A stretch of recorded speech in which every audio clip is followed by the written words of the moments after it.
So thanks for setting it up for me, Hadley. It's a real pleasure to be here. I'm not from Toronto.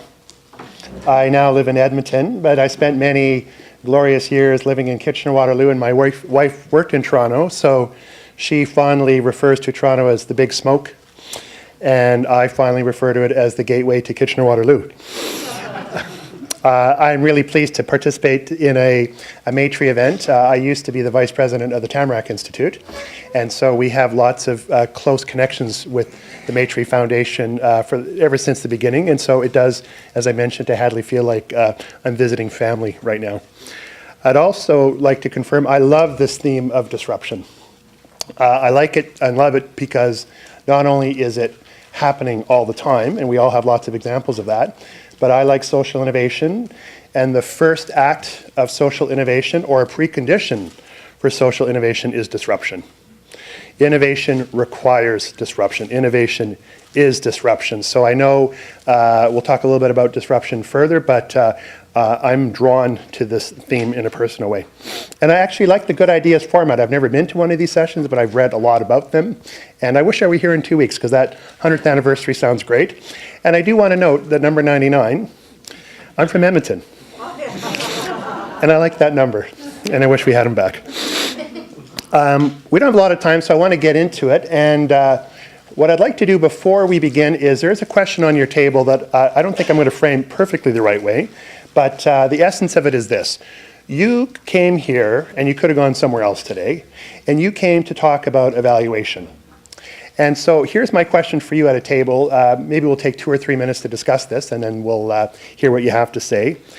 What word, thought, or feeling does the word evaluation evoke for you? Okay? Think of it that you're lying on a couch, your therapist is talking to you, and you hear this word evaluation. What does it evoke for you? A thought, a feeling, an instinct, it doesn't matter. Have that quick chat at your table, and then we're going to use pivot off that and get into the discussion. Okay? Take 2 or 3 minutes to do that. All right, everyone, let's bring it in. It's a nice way to kind of open up this discussion, disruption and evaluation. We're not going to ask each of the tables to report, but why don't we just get a couple of samples from the crowd about the kind of thought or feeling that it evokes. You mind just sharing quick thought? Sir? Judgment, assessment, rating. Judgment and assessment rating. Yeah, and the feeling around that, okay with judgment? It depends. Yeah, that's the answer to everything, isn't it? It depends. Yeah, thank you. Yes and no.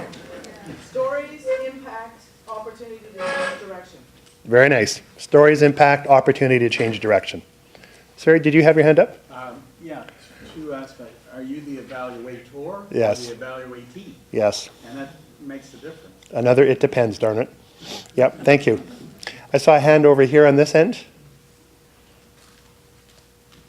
Oh, yes, sorry. Wonder. Wonder? A sense of wonder to evidence-based learning. Oh, that's nice. So a sense of wonder, discovery, and you threw in evidence-based learning. Thank you. No, that's good, because this is partly what we're going to be speaking about. Contribution versus attribution. Aha. Yes, you raised one of the more tricky things of all time. Seeing outcomes, can we attribute those outcomes to our efforts, or are we simply trying to understand our contribution to those outcomes? There's a lot of reasons that things happen. Thank you. Well, I'm a little skeptical of this whole innovation thing. I feel there's very rarely any really original ideas. It's mostly a matter of matching the right idea with the given situation. And it's just evaluation is just figuring out what approach fits The context? fits the need. Yeah. This is not an exploration of innovation, but you raise a very good point. And some of a way I heard about innovation, we use the word a couple times in here, is that innovation isn't a new idea, but it's a new practice. So there might be ideas that have been around for quite some time, but are they practiced? Are they manifested in that sense? Yeah. I just wanted you to get a little bit warmed up on this, and I also want to admit how I think about evaluation, because as I speak about this, I've got a story in my head about what it is, and it reflects how I approach disruption. And I know that most of the times when people hear the word evaluation, it evokes the same response as colonoscopy or root canal. And I've experienced that myself. I've contributed to that inadvertently, not intentionally.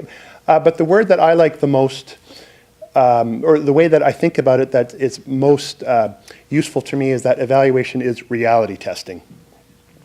We all have hunches, experience and ideas about the way the world works. Whether this idea is the right idea, whether it's the good time, is it really working? How might we improve it? We have a powerful brain that helps us with that stuff. And if you are a fan of Malcolm Gladwell, he wrote the book called Blink, who talks about the power of rapid cognition, the power of our mind, but also the limitations of that. And so for me, evaluation is taking the overlap between the creative ability we have to identify problems and solve them, and it overlaps with the need to critically assess that. How do we know what we think we know? What kind of data are we using to test these ideas, and whether things are unfolding the way we think they're unfolding, or whether what we think might be improvements really are improvements. So for me, it's that sweet spot between a creative act of solving issues and the critical act of getting data just to make sure we're on the right track. Because I assume most of us are in this game to make a difference, right? And we're desperate to make a difference, and evaluation, therefore, using the rubric of reality testing is the way I choose to approach that work. Now, with that in mind, evaluation and disruption is a real nice overlap.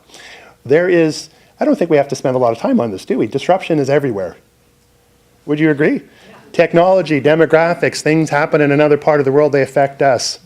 I don't know if many of you know, but there was an election down south. Right? It doesn't matter, whatever your political spectrum, that has been a very disruptive enterprise, and there may be disruptions to come. So we live in an era of disruption, and disruption can be good or bad.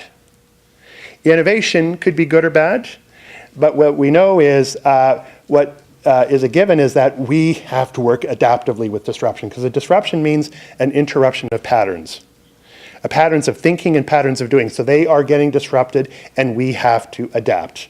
And we have to adapt in a way, hopefully, that is resilient and works in the right direction. But it's no longer stewarding an assembly line. We are whitewater rafting the more that disruption happens. So what does that mean for evaluation, particularly evaluation that grew up in the 50s and 60s and the 70s and is embedded in a world that wasn't nearly as disruptive as it is now. And in some cases, traditional evaluation is now the enemy, can be the enemy, or unhelpful for working adaptively in fast-moving and disruptive times. So that's what I wanted to chat about today. And there are 5 ideas, and you've already seen them on your sheet of paper, and I'm going to list them really quickly, and then I'm going to reverse the order just a little bit because it made more sense to me as I got ready to speak to you to switch the order. Here are the 5 ideas on your paper. To use evaluation to support adaptive approaches, to tackle tough issues, rather than in a traditional way, encourage fidelity to an original plan and an original set of goals. And I'm going to unpack that a bit for you. People often like this one. Let's just acknowledge that best practice is anti-innovation. And I know that's meant to provoke you. I hope it does. But I love it, and I feel pretty confident about exploring why that might be the case. Also admit that, to your point, evidence is actually, innovation is ahead of the evidence curve, by definition, right? We're actually having to create evidence when we do innovation. That's part of the challenge. So in this world of evidence-based practice, what the heck does that mean? Number 3, a plea to embrace a more realistic or practical standard of what robust looks like in evaluation in fast-moving times. And number 5, a really loaded comment, and I'm only going to speak to a piece of it, which is raising the bar dramatically on intelligent failure. And the argument here is going to be that we're going to fail a lot. We fail a lot. And there's a difference between dumb failure, and we all experience dumb failure, and actually smart or intelligent failure. And we always have had to be good at this. We're going to have to get extra good now, the more disruptive things are, because we're probably going to fail a lot more. So, and then we're going to have a little chat about that. And if you don't agree with some of this, that's okay. I'm getting on a plane going back to Edmonton. I think you will. We'll see. So let me start with the first one. Let's acknowledge that best practice is anti-innovation. Quick poll. Who feels comfortable with that statement? Ooh, not so many. Okay, let's play with this. Who doesn't have an opinion, actually? I have no idea. Someone has no, some people don't have any ideas. So let's play with this idea. I want to play with this because this best practice mantra is so embedded in the human services field or the social development field that we better get our head around what that means around innovation and evaluation. And this does not mean best practice is bad, and it doesn't mean innovation is good. I have to keep saying that because there's lots of best practices that are best practices as long as they produce results. Right? When they stop producing results, that means they're not a best practice. And there's lots of innovation that isn't good. It's just new practice. In an age of disruption, the shelf life of a best practice gets reduced dramatically. Because best practices are developed in certain contexts over time. In fact, there's a great formula for evaluation. Context plus mechanism equals outcome. Where mechanism is the practice, certain practices in certain contexts work. You put a practice in a different context, it may not work. Lots of innovation or best practice is actually context sensitive. What works in neighborhood A may not work in neighborhood B. What worked in 1984 may not work in 2016. So, and we spend a lot of time developing best practice, right? There are lots of trial and error. You do formative assessment to tighten it up. You might do a summative assessment to say, is this worthy of scaling and codifying into a best practice? And then we do best practice evaluation, which is, are you implementing this practice with high fidelity to the original model? And there's a legitimate place for that. But what if we have disruptions that change the context so significantly that the practice doesn't fit anymore? You were getting to the point of fit earlier. Well, then we actually have to think a little bit more clearly about whether or not that's useful for us. Best practice has a rapid half-life. It experiences in business what is called strategic decay, right? So when we start seeing the needles move down in best practice, maybe it's time to change. Now here, let me give you an example of that. Anyone here doing mentoring programs? Mentoring, so I'm going to use an example from Big Brothers Big Sisters. Are you Big Brothers Big Sisters? No, okay. Which means I have a real freedom now to say whatever I like. No, I think this is a fairly archetypical story, but it's a good one. So mentoring is a great example. Modern mentoring actually has grown through about 30 or 40 years of trial, error, and accumulated practice across North America and beyond, quite frankly.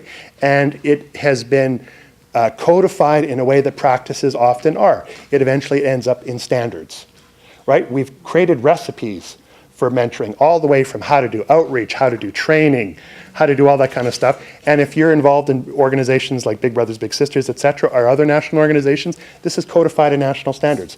So evaluation for quite some time has been almost an accreditation model.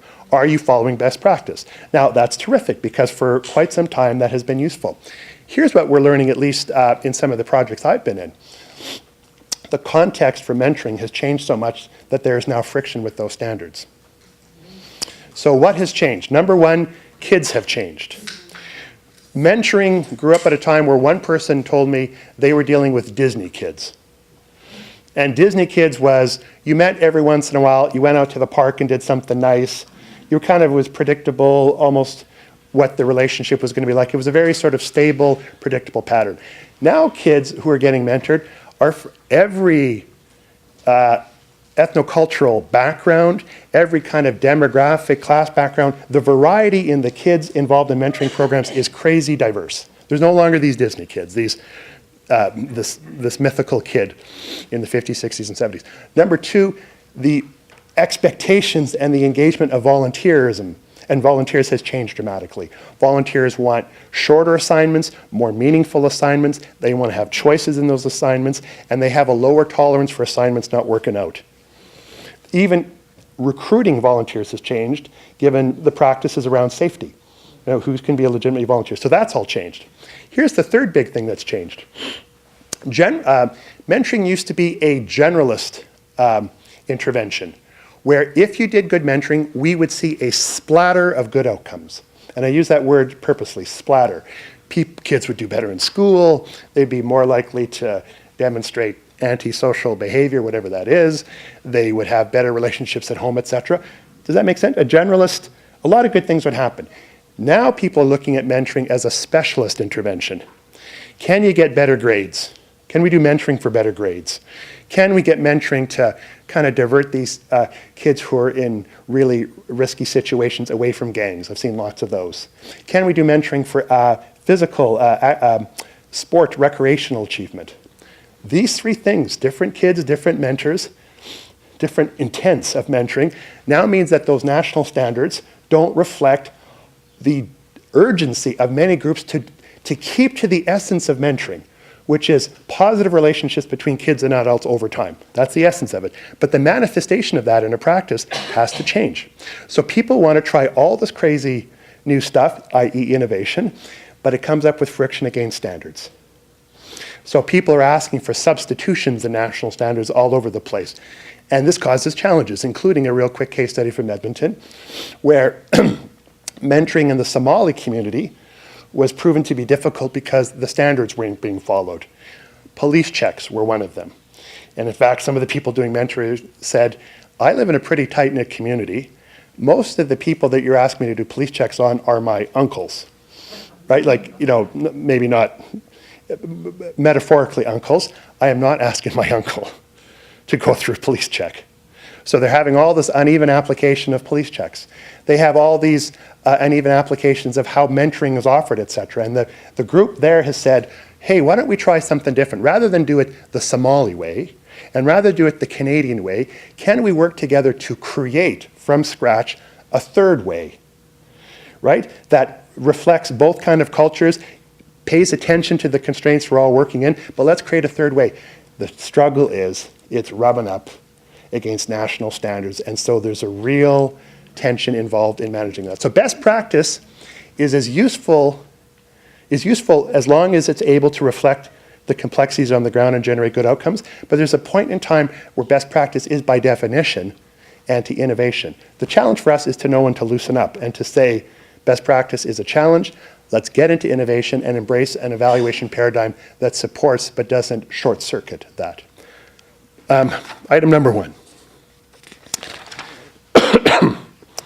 This next one is sort of couched in that, and that is, let's admit that innovation is ahead of the evidence curve. So it's a fairly paradoxical thing to say, I know you're going to create something new, but show me the evidence it's going to work. Right? I know that results are unpredictable and it's going to take an unimaginable amount of time, but I need you to deliver these things by Friday. Right? And I'm overstating that just for effect, but there's a bit of a tension or a paradox there. And so the question for us is, what does evidence and database decision-making mean in the context of innovation? Well, I want to confirm that innovation is often ahead of the evidence curve. Evidence accumulates over time through innovation, and what we're betting on is a good bet. Isn't it a reasonable bet that people experiencing disruption and trying new ways have a fairly good idea and a fairly good case for moving forward, maybe with a little bit of evidence, and that we expect the evidence to accumulate over time and in sufficient quantity and depth that we can make a decision about whether we should pursue this even further. Let me give you a quick example of that. Anyone here ever live in Surrey, British Columbia? Yeah, Surrey? So Surrey, interesting case study, right outside of Vancouver. And Surrey in some ways is an edge community, right? It's a bedroom community outside of Toronto, and it's learning to develop its own bones around a civic culture and civic capacity, et cetera, learning what it means to be a resident of Surrey. When they got together in the early 1990s to address poverty, they actually said, let's take a small bite out of poverty before a big bite, trying to do a collective impact effort around poverty, and let's focus on the experience of homeless day laborers. And homeless day laborers was a very small number, I think it was 250 or 300 people at the time, but they said, we actually know nothing about that. And so how are we going to develop a strategy and a plan to deal with it? And in fact, they felt quite some levels of anxiety because some of the original funders that were supposed to support that wanted a full-fledged plan, and they said, we actually don't know what we're doing. right? We don't know enough about it to put together a plan. So what they did agree to do was go through a process that we would now call human-centered design or organic innovation. And they said, we are going to do ethnographic research and follow homeless day laborers as they make their way throughout their day. We don't know anything about the nature of the problem, so why are we coming up with interventions, right? First we need a good diagnostic or insight and empathy into what it's like to be a homeless day laborer. So they start following people. One of the first things they find is that homeless day laborers can't get into shelters, right? There's a barrier. There's an access barrier there. So let's just imagine we're homeless day laborers. Why wouldn't you be able to get into a shelter in Surrey in the mid-1990s? Sorry, Matt? You have income. That was a big one. The shelters were using at that time as a proxy for vulnerability enough to get in, demonstration of welfare receipt. The receipt of welfare, because that was a 40, 50-year-old practice. 40 or 50 years ago, it made sense. If you're working, you probably wouldn't be in distress. And nowadays, 50% of people who are under the low-income cutoff rate are actually working. But that was an old practice. So they found that out fairly quickly. Also, the second one was the hours. So they just brought this, they got evidence, they got data on this. They brought this to the shelters and they said, hey, do you mind not doing that? And the shelter said, yeah, okay. Isn't that pretty good? There's a systems change right there. Boom, they got a systems change. So they get into shelters. Here's the next thing they uncover, like peeling away an onion. They find out that homeless day laborers who are working mostly on cleaning up construction sites, getting ready for the Olympics. Most of them are working with temp agencies, right? And temp agencies for construction were getting 18 bucks an hour for cleanup crews. And how much were the day laborers getting? 9 or 10. They're getting about half. Data, got lots of data on that. So what do we do with the data? They try and create an intervention. They say, hey, we had good luck with shelters.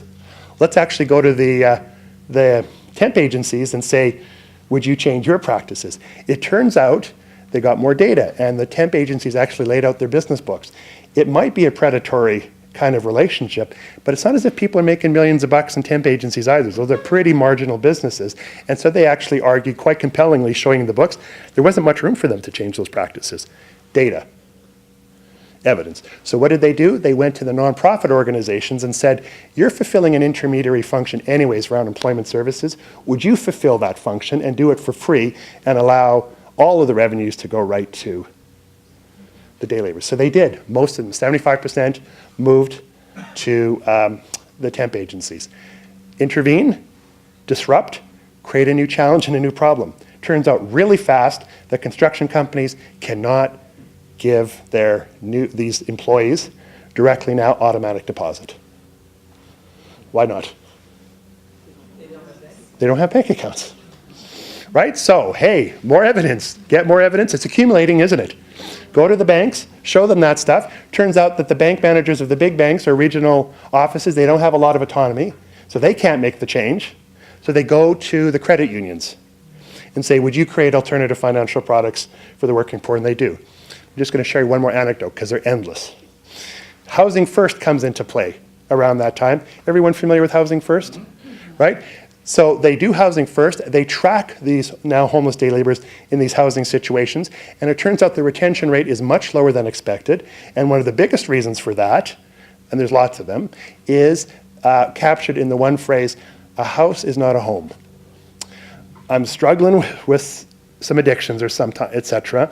I'm working this full-time job, working late, and I come home and I'm feeling awfully lonely. I desperately need some kind of social networks, and so I'm gravitating to my social networks, and many of them are still on the street, and that's fine, but sometimes I get caught up in old habits, etc. And so now the new intervention was, let's try to create social capital and networks and just think about Housing First in a way that creates rather than depletes social capital. And that's not such a hard thing to grasp. Now, you get the tenor of the story, don't you? That we started off with almost nothing for data and evidence, but accumulated in real time.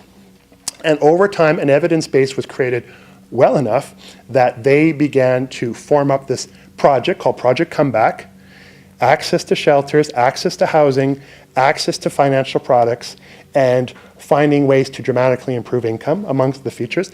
Turned into a pilot that was eventually evaluated like a pilot, now is a full-fledged program and a shaped policy.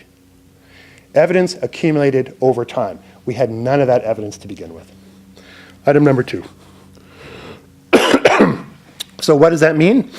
Evidence in innovation might be, there's evidence that the old way is not working. Evidence point number 1. We need to do something different. The evidence is overwhelming that we need to do something different. Evidence point number 2. We think the evidence is pointing to this as a problem, and we should spend our time innovating on this thing, i.e. finding new ways to get employment. Evidence point number 3 is, here's the evidence we're accumulating over time about whether or not this is a promising direction or not. But it is not the formal type of evidence that we think about when we say upfront, prove that this is going to work.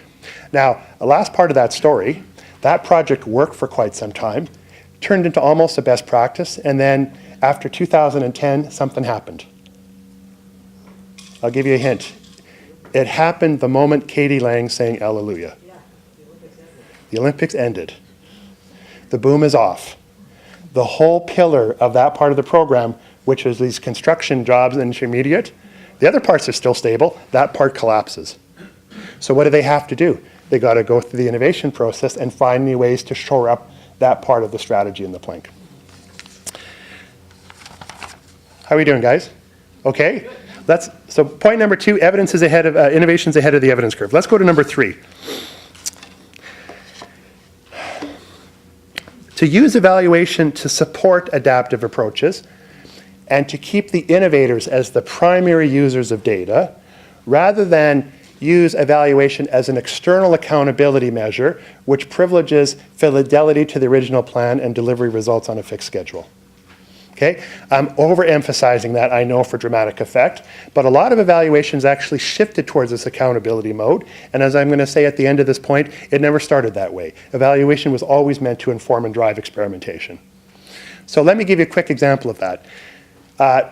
On the prairies, there is a program that was created to create supports for Aboriginal kids in risky situations and diverting them from joining gangs. Big issue.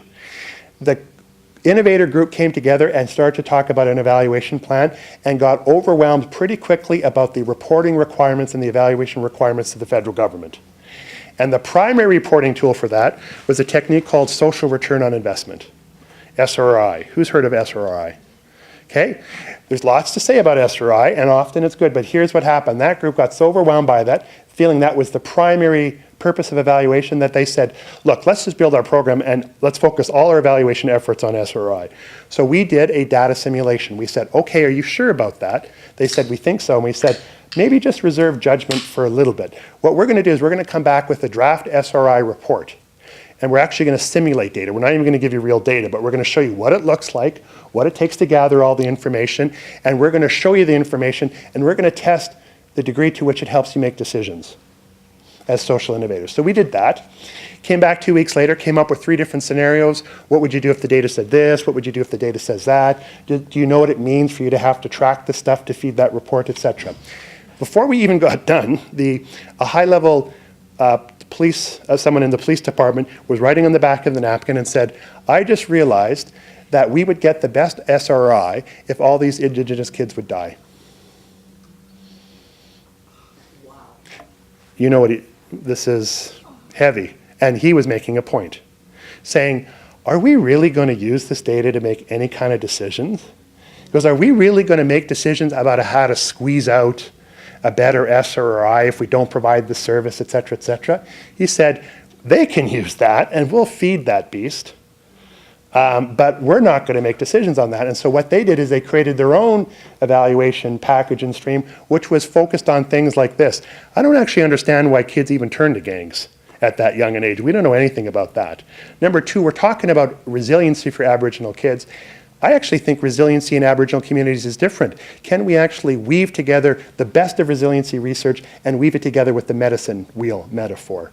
We are trying to work in elders to these kids, and we're not sure now that kids who grew up in urban settings even have the same cultural cues and triggers around elders than you might have had in the rural prairie regions, etc. These were all curious questions, mystery, discovery. And they said, we better tackle all of those things. That's what we need to know to figure out if we even have an intervention here. So all of their stuff turned into what we would now call a developmental evaluation to feed them. So this third point is really important. In disruptive times, managers and adaptive leaders should treat themselves as the primary user of evaluation feedback and pay attention to their needs, their questions, and design their evaluations to do that. And in many cases, they will generate more than enough data to please external accountability requirements. But the primary accountability in innovation, disruption, and change is to the people who have to adapt. Then they can generate data for external funders. Now, you're gonna ask questions about that not being realistic, and I'm happy to talk about that in the Q&A section, but I want that to be a strong should. How we'll deal with in the Q&A. I'm doing okay for time? Okay, almost there, so I'm gonna rock and roll here. Last 2 points. The fourth one is to embrace a practical standard for what robust evaluation looks like. So I went to school, in grad school, and got trained, not really trained, but educated or exposed to lots of the evaluation world. I've worked with lots of evaluators. I belong to the Canadian Evaluation Society. Spend lots of time with big evaluation thinkers like Michael Quinn-Patton and others. And in the evaluation world, there is still a strong preference for these gold standard evaluation designs. Try and get randomized control trials if you can get them. You never can. But to really do sort of a supply side gold standard approach to evaluation. Let's get as good as we can get them. Here's a couple things that happen. Number one, we rarely have enough time to design those. We often don't have nearly the resources to implement those. And even if we do, a spooky number of them never get implemented. And to take it one step further on these big designs, a lot of them are never even used after they're implemented. The history of evaluation use is actually quite tragic. Some people estimate that only a quarter of evaluations get used by their primary users. In a recent book on evaluation in the public sector, Donald Savoy entitled a chapter, Evaluation in the Public Sector, Turning a Crank That's Not Attached to Anything. Right? So I don't want to be a bummer about that. I just want to say that we got to really think what practical means, what useful means in this field. And so useful for me, let me give you another metaphor for this. Who's ever seen the cooking shows called Chopped? Chopped Canada. Or any of the cooking shows really, right? What do they involve? They have a bunch of people who open up a basket of food. There's a bunch of judges. And they have what in their baskets? Just ingredients, not that many, right? They have a little bit of cream, whatever. They give you 3 or 4 ingredients. You can take more from the kitchen and they say, you've got 35 minutes to make an appetizer. You've got an hour and a half to make a full, the main course, and then 40 minutes or whatever to make a dessert. I actually think that's an awesome metaphor for evaluation. Because what do you have as an evaluator working with an innovator? The innovator has some questions. They have performance windows, windows of time where they need that data. They have a little bit of resources, and you have to rely on your own ability as an evaluator to cobble together whatever methods you can within a small amount of time to get them data. And what are the standards, the practical standards there? Are we asking, can we answer their questions? Can we use a couple of methods to get at the answers, triangulation of methods? Can we get it to them in real time? Can we do more than just crank out data, help people make sense of the data, and actually use the decisions? That's the metaphor for it. And actually, I don't think it happens as often as it could. I want to say a little bit more about that. But we're tight for time, so I just want to remind people of this. If you're feeling nervous about those sets of statements, people are going to make decisions anyways, with or without evaluators. They're going to make it anyways. And we never have enough time, we never have enough data to manage evaluation, and we often don't even have enough emotional energy to deal with all our own cognitive biases about what the evaluation is saying and not saying. That's another challenge. So could we say, let's actually improve the probabilities that evaluations are designed and used by accepting a more practical standard of excellence than we've been led to believe is possible using traditional methods. Last one. To dramatically raise the bar on intelligent failure. This actually seems a lot of fun, but it's quite serious. And we benefit from, in the last 10 years probably, people normalizing this idea of failure. So I think it's because of Silicon Valley, right? Fail fast, fail often, celebrate failure, intelligent failure, et cetera. Have you heard all these things before? Yeah, so that's helpful for us because it sensitizes and normalizes that. In fact, I went to a failure bazaar the other day. Yeah, it's amazing. People celebrating failure. And I actually enjoy reading Engineers Without Borders, their failure report every year. So they're trying to create a culture of failure. So I think we're making real strides in this. And I think it's good because if we work in fast-moving times, we're going to make more mistakes. We get sloppy, inattentive. We have to make decisions quickly. We're going to see more failure. So it's good that that story is not just such a scary one for us. Here's the challenge. And in fact, if you want more on this, Google Harvard Business Review on intelligent failure. They had a great piece of work a couple years ago. You have Ashley Good here with Fail Forward in Toronto. Google Intelligent Fail Forward. There's so many good things out there that you're going to be busy enjoying lots of good writing and tools around it. But there is a lot to do in creating good failure. And I'm going to read you a quote from Michael Quinn-Patton, who I think is arguably the world's best known and prolific evaluator. And it talks to when one fails, are we really generating robust lessons learned? Here's his quote. The ill-defined, trivial, and overgeneralized ways in which the phrase lessons learned has come to be used challenges evaluators to distinguish between casual and informed notions of lessons learned and what we might actually call high-quality lessons learned. High-quality lessons learned contain knowledge that can be applied to future action and can be derived from screening according to very specific criteria.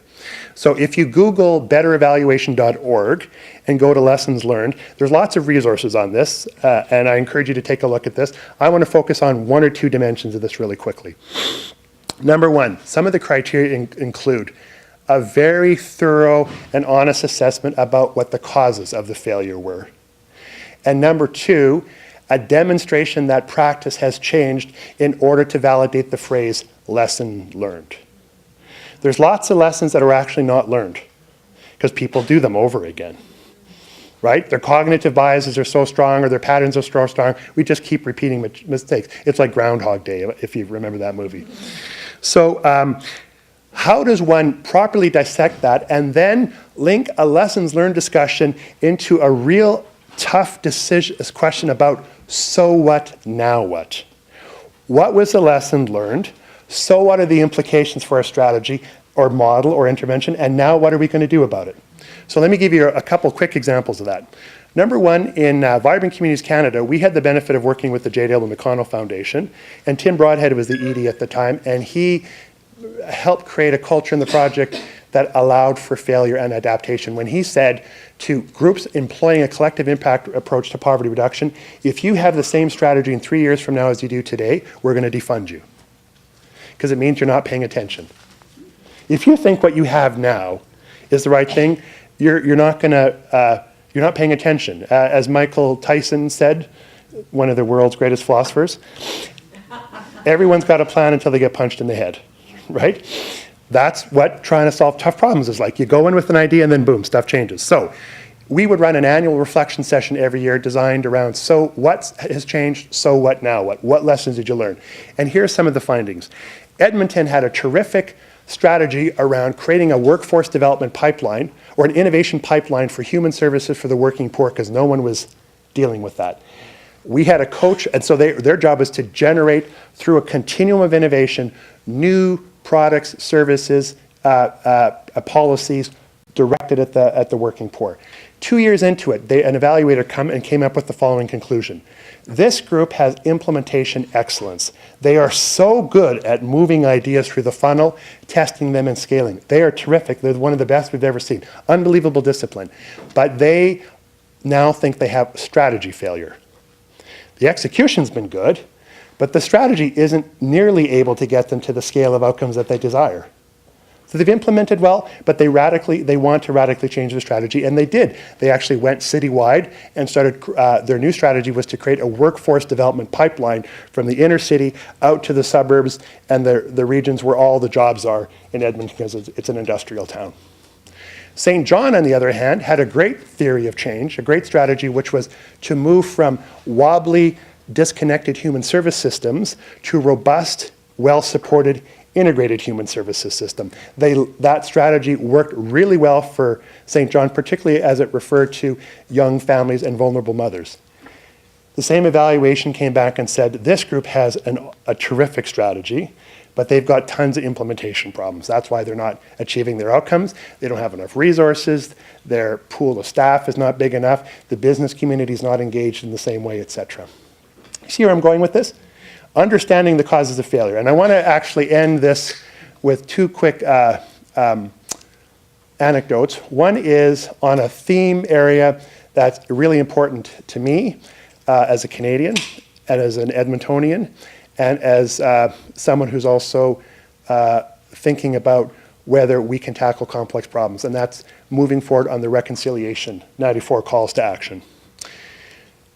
The pillar of reconciliation efforts right now, part of it depends on good educational techniques to inform settlers, most of us, about the nature of colonization of First Nations, how it began, root causes, the dynamics of residential schools, the Indian Act, etc., and the effects on people. And that's the pillar of the strategy. Make sense? Has anyone experienced some of those educational sessions? Or just even been exposed to some of it? It's quite amazing. In a very frank discussion at a conference I went to not long ago doing post-mortems on why these things are not working in the way that people want, someone from an East European community said some things that really shook up the crowd. And they said this: we think it's necessary, but it's insufficient to build a whole strategy around that. And here's why. When you look particularly on the prairies with so many people coming from Eastern Europe who did the settling, you know what their narrative is? Their narrative is very different. It is, we're not settlers. The British created an infrastructure for us to come in. We're survivors from the horrors of Eastern Europe. Starvation, wars, cultural oppression, camps, etc. And their narrative is, we survived, we found refuge in this land. We do have relations with First Nations. They helped us in the first couple of years when we got here to survive. And boy, were they ever really useful and helpful at harvest time. And that's where the narrative stops. And so the implication is, if we're meant, so we have failure on reconciliation, the early efforts. The postmortem says, part of the storyline is we have to widen our gaze about what is necessary for people to have true reconciliation discussions. And then the stuff opened up. People said, you know what I did with my grandmother? She told all those stories. Oh, and the story was, we survived this. How come you can't?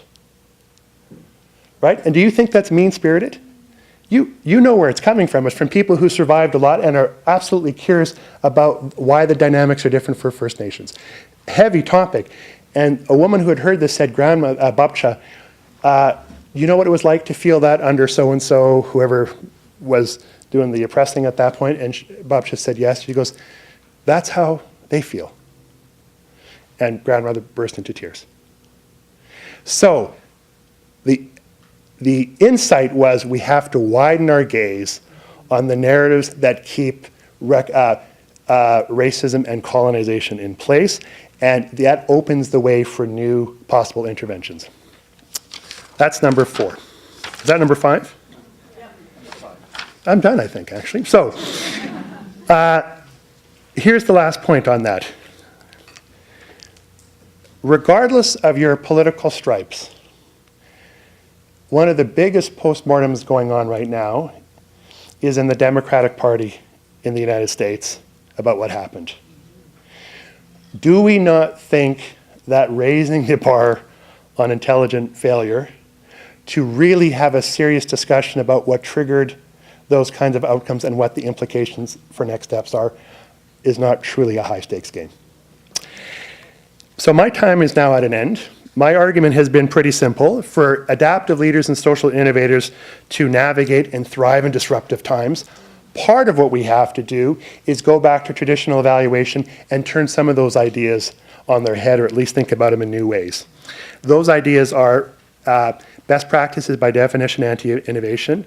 Evidence is ahead of the learning curve in social innovation.